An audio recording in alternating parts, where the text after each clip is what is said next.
When I was 16, I went to Mexico to go to school for 1 year. I don't know if some of you also did this. It was this typical 11th grade, and we can just leave and somehow come back. And some of you might know or imagine the challenges. It's new food, it's a new language. I did not know any Spanish when I left. It is homesickness, and we did not have video chat back then. I mean, I'm not that old, but still, there was no WhatsApp. But to me, this was not my biggest challenge. A few weeks before I got onto the plane to Mexico, I was diagnosed with Crohn's disease. So Crohn's disease is an inflammatory bowel disease. It does not only affect my digestive system, it affects my whole system because it's an autoimmune disease. What does that mean to me? Whenever I do a trip, I have to be very careful, I have to be very organized. It's okay, it's in my DNA, but I gotta check, is there a doctor around? Can I call my doctor at home? Is there a hospital near? Is there a bathroom anywhere? What happens if my luggage gets lost? What's with all my medicines? So usually when I'm traveling, you can find like some pills stuck in my bra because I usually don't lose that one. So you might ask, well, okay, but why did she go then? And this is why I'm wearing this t-shirt, because I do it anyway. Because I'm a poker. And to poke, to me, means to speak up for what you need to be good, what you need to be successful. And throughout my life, with this non-visible disability and with many more chronic diseases to come and challenges, I became an expert in poking for myself, for what I needed, what others needed, and for the systems I was in, for institutions, universities, school, business life, and even now as a founder. So I will hopefully give you some practical insights. I will not tell you about how important diversity is to all of us to create a great society, the future of work. I will also not give you some insights on statistics.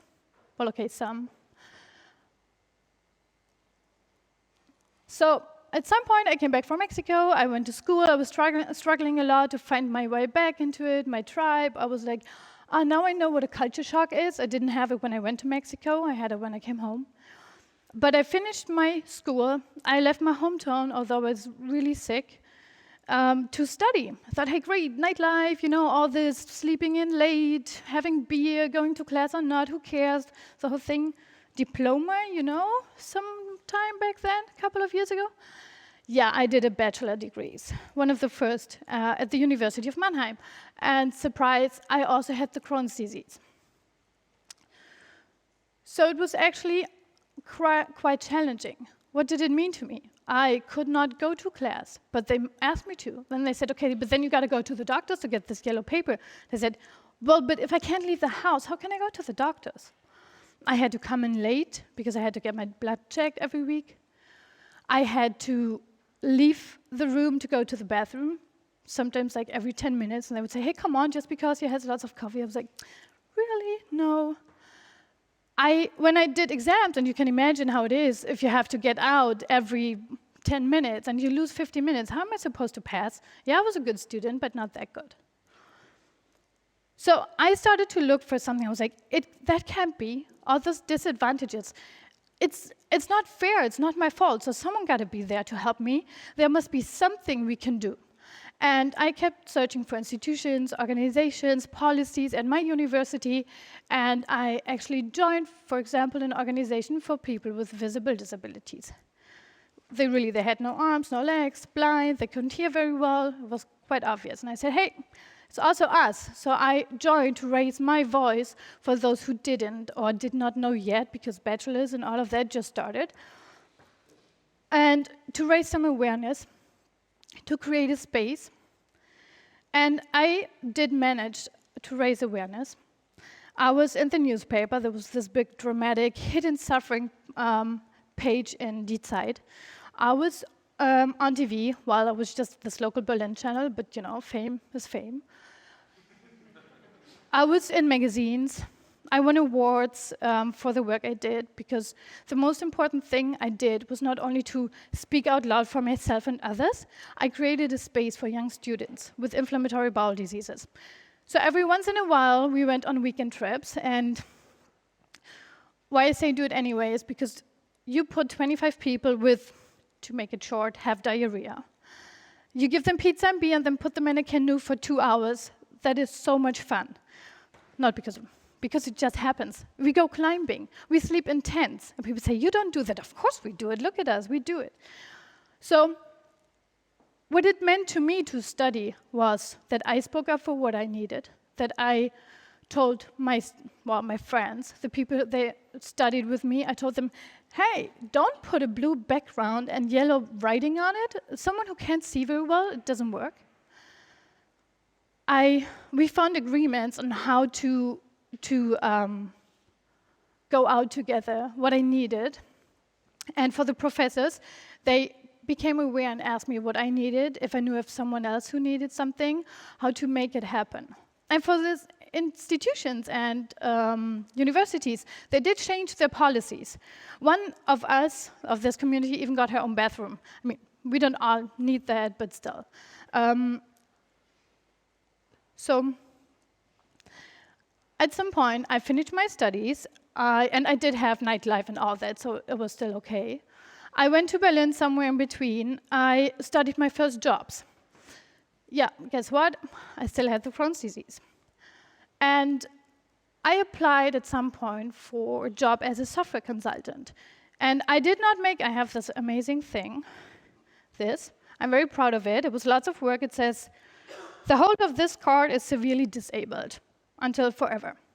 So I did not make any, I was very open with it in my application letter. Of course, because they just Googled me and they said, oh, hidden suffering, wow. And so I was very lucky that this woman from the HR department called me and said, you know what it means to be a consultant? I was like, yeah, maybe. She said, it's lots of traveling. It's lots of stressful projects. And I was like, yeah, I can do that. You know, the bra thing, I can do that. I can travel. And I also managed to have lots of candy bars in my backpack, bananas, and take care of myself. The only thing I had to ask for, and that was quite a fight, quite some poking. I poked my boss, I poked my advisory board members. Anytime I saw them, and I asked for half a day off every 3 months to go and see doctors, because I have to travel all over Berlin to see all of them. I have epilepsy. I was also diagnosed with epilepsy. I have the Crohn's disease. And so it's lots of traveling, it's lots of time, managed to get all those on one date. And it was quite a thing for them, because the value of a consultant is measured by the productive days. And taking half a day off every 3 months means half a day of a client paying you 600 to 800 euros, half a day, whole day, you know the number. So, but I think you know me now. Of course I managed. Of course I left that half a day. And everything was fine. I did not need so much more. And I created a space. In this workplace, we created a community of women.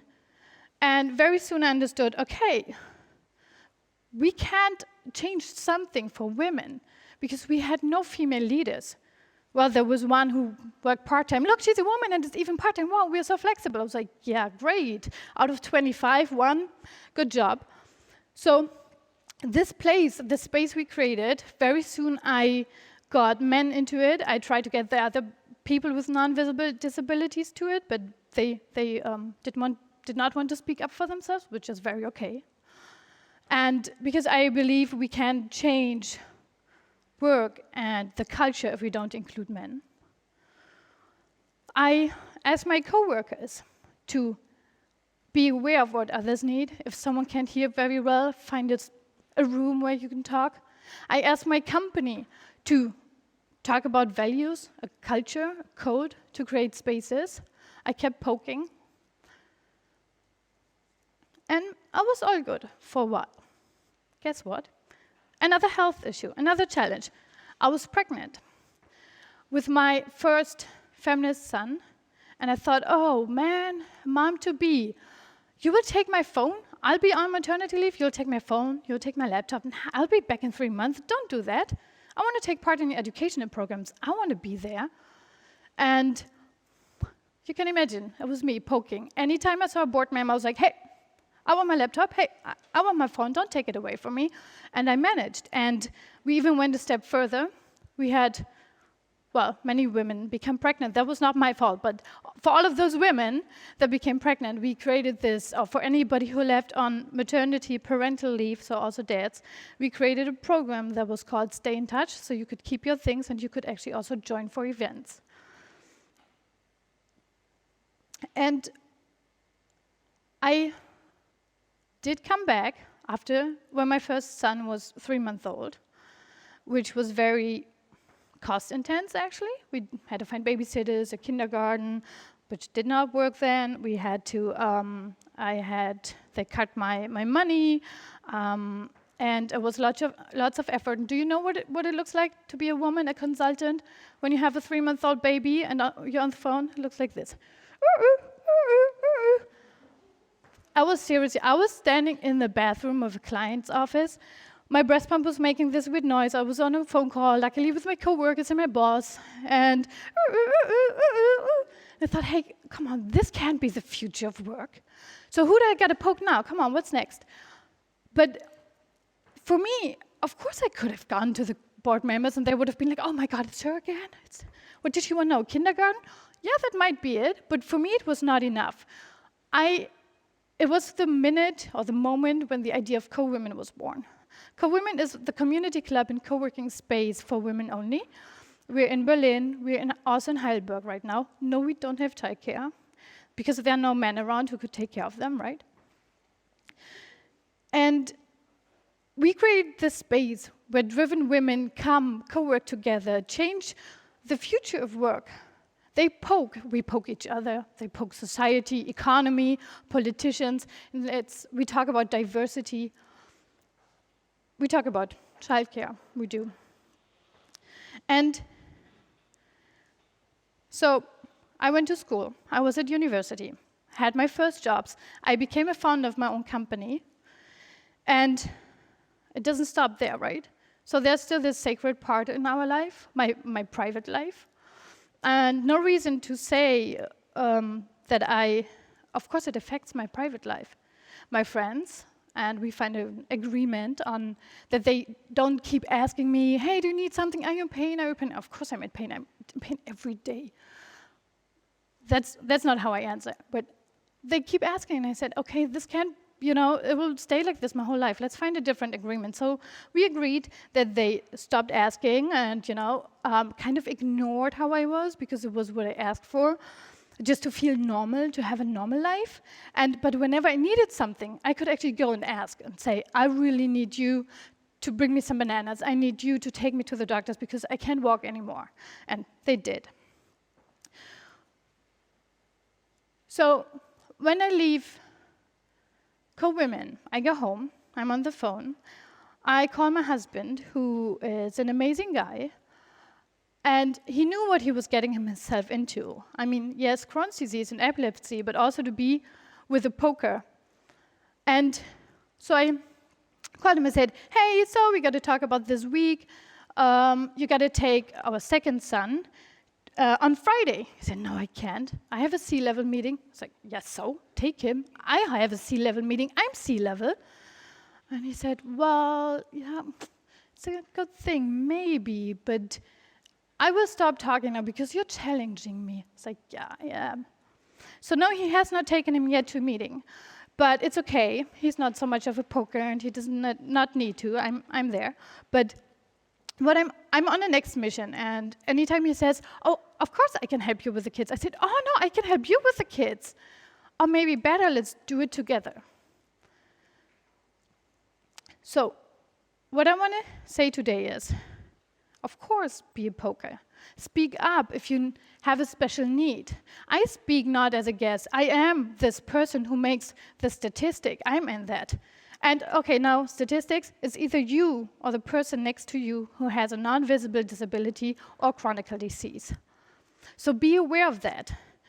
Have in mind, what do others need? Is it a presentation? Is it food during a meeting? Is it to not have meetings after 3 p.m.? And if you're this institution, university, company, I know it's a lot to ask, and to quote Robert here in the audience, diversity does not start tomorrow because you do a workshop today, or, sorry, at this conference today. It's so much more, but we gotta start walking. And I'm asking you to think about your values, about your culture, to think about being a role model, to think about the people around you and how we can create the future of work and society, and that we should all create a world where even people who have non-visibilities can go to Mexico. Thank you.